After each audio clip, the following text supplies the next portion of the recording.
How to see Street View in Google Maps in Android. Hello guys, this is Atticus and welcome back to another tutorial video.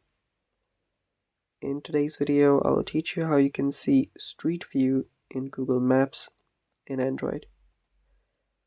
So before we begin, if you're new to our channel, head down below and hit the subscribe button so you don't miss out on our future videos.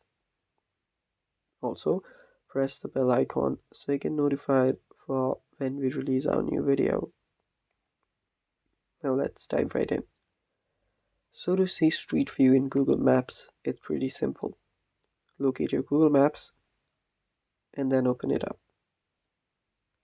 After you open up your Google Maps, you will then just go to the location where you want to see the view.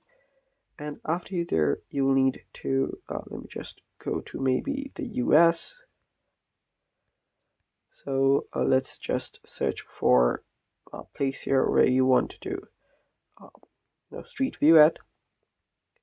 And after you're there, what you'll need to do is tap on this icon right here, the layers icon, which will take you to map type and map details.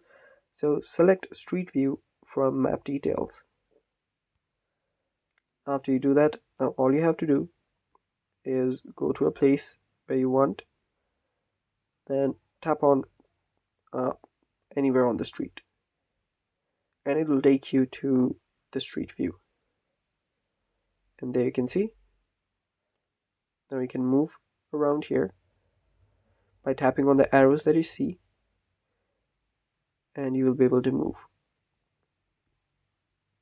And it's that simple, and yeah, that's basically it. Thanks for watching. That is all for today's video. I hope you liked the video. Stay tuned for more, and bye-bye.